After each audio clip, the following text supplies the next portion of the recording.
ஒரு உண்மை கதையை பற்றி நான் பேச போகிறேன். அதுக்கு முன்னாடி என்னை அறிமுகம் செய்து கொள்ள ஆசைப்படுகிறேன். என் பெயர் ஆர் வாஞ்சிநாதன். சென்னையில் இருக்கிறேன். என்னுடைய இந்த சேனலில் கூடி மட்டும் உண்மை கதையாளாக உண்மை சம்பவங்களை தொகுத்து அதை சற்று சில கற்பனைகளை கலந்து அப்படி இப்படியுமா உங்களுக்கு நான் ப்ரெசென்ட் பண்ணிகிட்ருக்கிறேன். அந்த விதத்தில் இது ஒரு உண்மை சம்பவத்தை அடிப்படையாக கொண்டு ஒரு கதை. ராஜு என்று ஒருத்தர் இருந்தார். ஒரு இளைஞன்னு வச்சுங்களேன், 20-25 வயசுக்காரர். மேரேஜுக்கு முன்னாடி ஒரு பணி செய்து கொண்டு இருந்தார், வேலை செய்துக்கிட்டு இருந்தார். அதே பணியை அவர் மேரேஜுக்கு அப்புறமா செஞ்சார். அது என்ன வேலை அப்படின்னா, அவர் இந்த மருதமலை இருக்கு இல்லைங்களா, மருதமலை கிட்ட அவர் வீடு இருந்துச்சு. அவங்க அப்பா அம்மாவோடு இருந்தார்.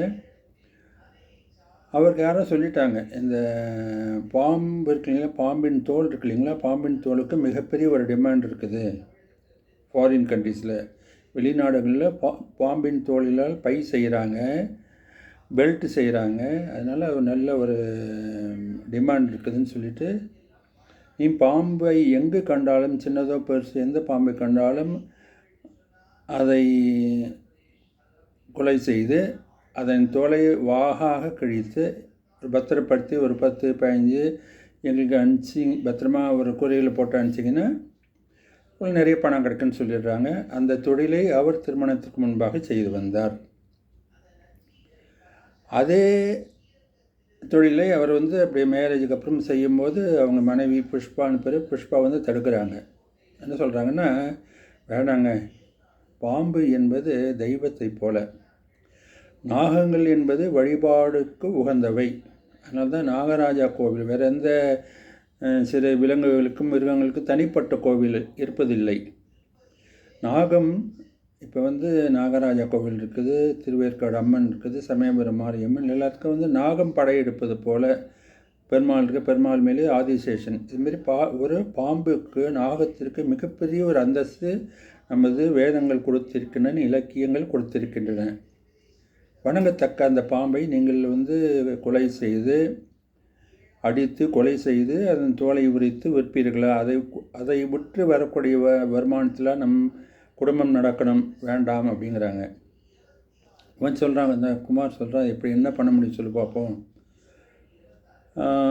வேறு ஒன்றும் வழி இல்லையே, வருமானத்துக்கு என்ன வழி அப்படின்னு. அவங்க ஒய்ஃப் புஷ்பான சொல்கிறாங்க, ஏன் நம்ம தான் மருதமலை கிட்ட இருக்கிறோம், ஊதுபத்தி தயாரிக்கலாம், இல்லை நல்ல விதத்தில் நல்ல தரமான விபூதி தயாரிக்கலாம், தேன் பொருட்களை வச்சு தேன் சின்ன சின்ன பாட்டிலில் விற்கலாம், ஒரு அகல் விளக்குக்கான நெய் வச்சு நெய் திரி போட்டு விளக்குகளை விற்கலாம். நல்ல விதத்தில் ஒரு பெருமைப்படக்கூடிய விதத்திலே நாம் சிறு சிறு தொழில்களாக நல்ல முறையில் செய்யலாமே. ஒரு உயிரை, ஒரு ஜீவனை கொலை செய்து விற்று அதன் மூலம் நமக்கு பணம் வரணுமா அப்படின்னு சொல்கிறாங்க. அவரில் இது கொஞ்சம் ஈஸியாக இருக்குது, எனக்கு பழகிடுச்சு அப்படின்னோடனே இவர் மனைவி திரும்ப சொல்கிறாங்க, வேண்டாம், பாம்பு நாகம் என்பது ஒரு நாள் இல்லை ஒரு நாள் உங்களுக்கு நாகதோஷம் திடீரென்று வந்து விடலாம், கடித்து விடும் உங்களை. நாகம் திடீர்னு கடிச்சிட்டுன்னு இறந்து போயிட்டீங்கன்னு என்ன ஆகுது அப்படின்னு சொன்னோடனே இவன் எதையும் ஒத்துக்கொள்வதாகவே இல்லை. அப்படி சொல்லிவிட்டு மறுபடியும் அவருடைய பழக்கம் இல்லையா, பழக்கத்தில் உடனே அவர் ஸ்கூட்டரை 2-வீலர் எடுத்துகிட்டு வேகமாக ஒரு காட்டு பக்கம் போகிறாரு. காட்டு பக்கம்னா அங்கே வழக்கமாக கொஞ்சம் அரை இருட்டு உள்ள இடங்களில் அங்கேயுமே அலையும் போது நிறைய பாம்புகள் தென்படுகின்றன. அப்படி அதில் பார்த்திங்கன்னா நல்ல பெரிய நாகப்பாம்பு, நாகம்னல் நல்ல விஷமுள்ள பாம்பு அது தென்படுகின்றது. உடனே ஒரு பெரிய எப்போதும் வழக்கம் போல் ஒரு பெரிய கல் மாதிரி வச்சுருப்பார், பெரிய கட்டை, மரக்கட்டை, தேக்கு மர கட்டை மாதிரி இருக்கும். வேகமாக வண்டியை நிறுத்திட்டு வேகமாக அதன் மண்டையில் ஓங்கி அடிக்கிறாரு. அடிச்சடியில் அதை அப்படியே மயக்கமோ இறந்து போயோ அரை மயக்க நிலையில் இருக்குது. உடனே சரி, நாகப்பாம்பை அடித்தால் மற்ற நாகங்கள் ஓடி கடிச்சிடுமேன்னு சொல்லிட்டு படப்படன்னு அப்படியே ஒரு சுருட்டை கயிறு மாதிரி சுட்டி தன்னோட பையில் போட்டு 2-வீலர் எடுத்துகிட்டு வேகமாக போகிறாரு. சில ஒரு மறைமுகமான இடத்துல போய் அதை சாகடித்து விட்டு, முற்றிலுமாக சாகடித்து விட்டு தோலை உரித்து விற்றோன்னா இப்போ நாகப்பாம்பு 10 அடியில் நாகப்பாம்புன்னா நல்ல பணம் கிடைக்குமே. ஃபாரினில் தான் அதை வச்சு பை செஞ்சுக்கிறாங்க, பெல்ட் செஞ்சுக்கிறாங்க, நல்ல டிமாண்ட் இருக்குதுன்னு சொல்லிட்டு நிறையா பிளான் பண்ணிவிட்டு அடித்து அது தன்னோட பையில் போட்டு 2 வீலரில் வச்சுட்டு அப்படியே தன்னுடைய ஒரு மறைமுகமான ஒரு தயாரிப்பு நிலையத்துக்கு எடுத்துகிட்டு போகிறான். அப்போ வந்து மெயின் ரோடில் வந்து வாகனங்கள்லாம் வரும்போது ஒரு சிக்னலில் வந்து திடம்னு நிற்க வேண்டியதாக போயிடுது.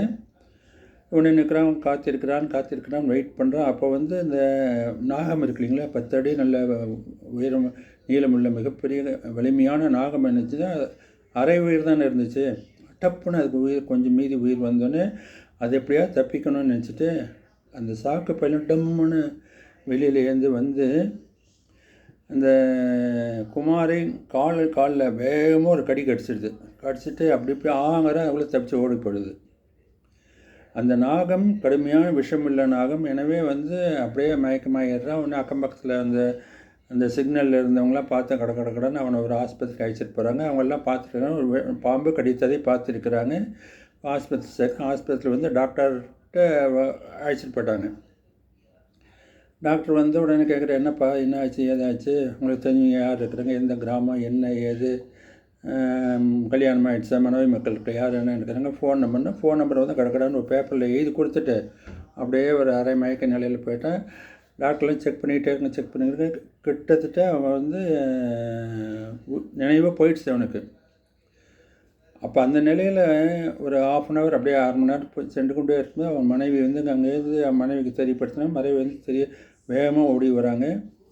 அந்த காட்டு பகுதியில் நிறைய நாகங்கள் இருப்பதாலே நாகராஜா தேவதைன்னு சொல்கிறாங்களே, நாகராஜாவுக்கு மிகப்பெரிய கோவில் இருக்குது. அப்படியே அவங்க அவங்க மனைவி வந்து புஷ்பா வந்து அப்படியே வேகமாக ஓடி வரும்போது நாகராஜ கோவில் சுவாமிக்கு முன்னாடி நின்றுட்டு, நாகராஜா தயப்பினு என் கணவரை மன்னித்து விடு. இன்னும் ஒரு அழுத்தந்திருத்தமாக அவருக்கு சொல்கிறேன், என் தாலி பாக்கியத்தை காப்பாற்றுங்கள், எனக்கு தாலி நிலைக்கணும்.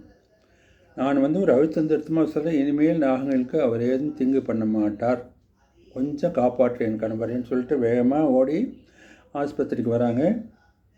ஆஸ்பத்திரியில் டாக்டர்லாம் வந்து செக் பண்ணி பார்த்துட்டு, இல்லைம்மா வாய்ப்பே இல்லை அப்படின்னு சொல்லி கொண்டிருந்த நிலையிலே மனைவி வராங்களே. மனைவி வந்தோடனே அந்த நாகராஜ கோவிலில் கிடச்ச குங்குமம் இருக்கு இல்லைங்களா, குங்குமத்தை எடுத்து அப்படியே நெத்தியில் அப்படி இட்டுறாங்க, தன்னோட நெத்திலையும் இட்டுக்கிறாங்க. அப்படியே நாகராஜா காப்பாற்றுங்க நாகராஜா அப்படின்னு சொல்லி வேண்டிக்கிட்டே இருக்கிறாங்க. 1/2 மணி நேரம் ஆச்சு, 1 மணி நேரம் ஆச்சு. அப்புறம் மெல்ல உயிர் வருது. கொஞ்சம் உயிர் திரும்பி சகஜ நிலைக்கு வந்துட்டார் குமார். ஏது நிமிர்ந்து பார்த்தா தன்னுடைய நெத்தியில் குங்குமம். மனைவிட்டு கேட்குறது, என்ன குங்குமம்னு. இல்லைங்க, நம்ம நாகராஜா கோவில் இருக்கு இல்லைங்களா, அந்த கோவிலில் உங்களுக்காக வேண்டிட்டு வந்தேன், அங்கே நான் வாக்கு கொடுத்துருக்கிறேன், இனிமேல் உங்களுக்கு நீங்கள் வந்து உயிர் போயிடுச்சுன்னு இனிமேல் வந்து நாகங்களுக்கு ஒன்றும் தீங்கு பண்ணக்கூடாது என்று நான் உங்களுக்காக வாக்குறுதி கொடுத்துருக்கிறேன். அந்த வாக்குறுதியை நான் காப்பாற்றணும். இப்போ வந்து நீங்கள் உயிர் போயிடுச்சது நீங்கள் உயிர் போயிடுச்சது என் தாலி பாக்கியம் மட்டும் அல்ல, நாகராஜா சுவாமி நமக்கு கொடுத்த உயிர் பிச்சை என்று நினச்சிக்கங்க.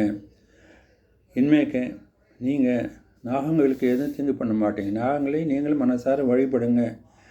அந்த ஒரு வாக்குறுதியின் பேர் தான் தங்களுக்கு உயிர் ஒன்று மீண்டும் வந்திருக்கிறது இல்லையா, புரிஞ்சுக்கிறீங்களா அப்படின்னு அழுத்தந்தழுத்தமாக கண்ணீர் ஒன்று சொல்லும்போது அவனை ஒத்துக்கிறேங்க, சரிதான், நான் வந்து இதுவரை செய்தது மிகப்பெரிய தவறு அப்படின்னு சொல்லிட்டு மெல்லமாக நடந்து நாகராஜ கோயில் முன்னாடி 2 பேர் நிற்கிறாங்க. அப்படியே கை கூட்டி 2 பேர் வணங்குறாங்க. அப்போ அந்த குமார் சொல்கிறான், நாகராஜா என்னை மன்னித்தீர்கள், ரொம்ப சந்தோஷம். இனிமேல் நான் ஒரு நல்ல வழியில் அதாவது வாயில்லா ஜீவன்களுக்கு நான் துன்பம் செய்ய மாட்டேன். இனிமேல் வந்து என்னை காப்பாற்றுங்க.